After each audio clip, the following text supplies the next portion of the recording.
Hello you guys, welcome back to the Lightford house. I am a day late on getting my video uploaded because we have been busy around here. So Thursday we had photos taken of our house that we're getting ready to list for sale. It's actually going live next week. So yeah, it's just been busy around here, so stuff happens. But anyway, today we've got these thick pork chops from Sam's Club. And you guys know I've done pork chops a few times on the wood fire grill already. But today we're actually using the Ninja Foodi over here. I've got the air fryer basket in here because we're not going to grill them. We're going to air fry them. So I'm going to season them up and get them in here. And then I've got a salad that I threw together with some sliced up mushrooms, some pecans and cranberries. And we're going to have that with it and probably some mac and cheese to go with it. So that sounded pretty good. So I've already rubbed the pork chops down with olive oil on both sides. I'm going to go ahead and get this turned on. We're going to hit that power button. We're going to hit the air crisp function. For the temperature, I'm going to put it down to, let's go 375. These are still, they've been sitting in my refrigerator for 2 days, but they're still just a little bit frozen.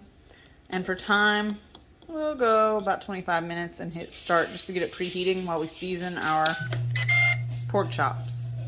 All right, as I mentioned, I put some olive oil on these already. Both sides.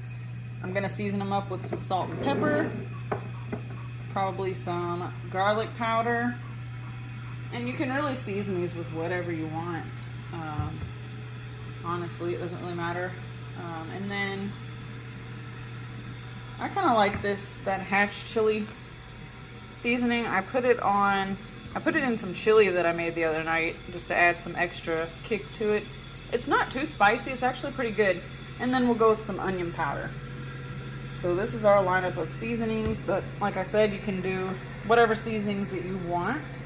So I'm going to season these up on both sides while the Foodi is preheating, and then we'll get these on there. Alright, the Foodi just finished heating up right before I got done seasoning these, so I'm going to finish that up. Alright guys, now we're ready. Just going to throw these into the air fryer basket. See if we can fit all of them in there. I like to leave a little bit of space in between just so the air can get nice and circulated in here since we are air frying. So we'll see how these fit.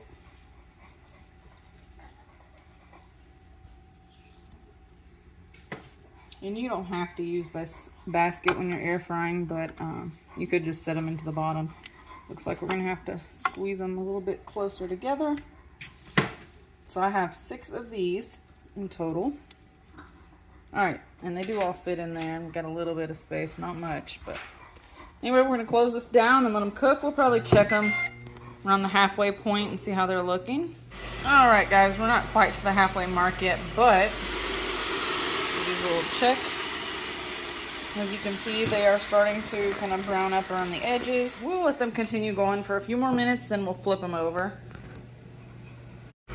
Alright guys, here we are. These are looking good. And no, you do not have to flip these over because they are air frying in here. Look at that golden color that one got on the bottom. So I'm just giving these a flip. You don't have to do it, but I like to flip my food so that it can kind of cook evenly on both sides. Meanwhile, I've got some macaroni cooking up over here. It's just the boxed Kraft macaroni, keeping it nice and easy. And these are the Ninja Never Stick pans. I've had these for over a year now, and there's a video on my channel from when I unboxed these pots and pans, and they're still looking pretty good. They hold up really, really well. We do put them in the dishwasher, so I mean, yeah, they're still really good pots and pans. Highly recommend. Alright you guys, now they're starting to get some color on them. Looking pretty good. They have about 7 minutes left here, just over 7 minutes. So we'll let them finish up cooking and then we will give them a taste test. Alright guys, so I had these on 375 for 25 minutes. And I think that they're just about done, honestly. So I think they're only going to take about 20 minutes to cook. hoping that the insides are done, but the outsides are looking really done here. And I don't want them to overcook and dry out. So you can see they've got some nice color on them. Alright guys, so I did take a pork chop out and cut into it. There's still plenty of juice here on the plate. And it is completely fully cooked. You can see the juice is just dripping off of it. So 375 for about 20 minutes, guys, depending on how thick your pork chops are. If you don't have these extra thick pork chops, then you can adjust the temperature and time. Let's give this a little taste test, and then we're gonna get this plate put together and get ready to eat. All right, so I cut a bite of that pork chop off. It's just dripping juice all over the plate. And we're gonna give this a taste.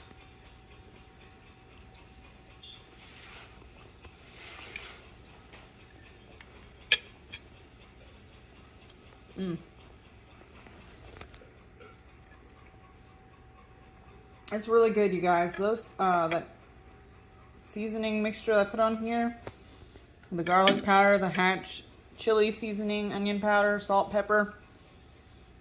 It's a really good combination. These are very juicy, very flavorful. I will show you my completed plate here in a minute, but definitely delicious, guys. So I highly recommend that you try this. Alright, you guys, so here's my plate of food. We've got easy, simple boxed macaroni and cheese, pork chops, and just a simple salad with some mushrooms and craisins, some pecan pieces on there, and I threw a little bit of cheese on there. I'm going to use the Olive Garden Italian dressing on there. And that's it, guys. Quick and simple meal, perfect for any night of the week. I appreciate y'all watching and hanging out. Catch you in the next one. Bye-bye.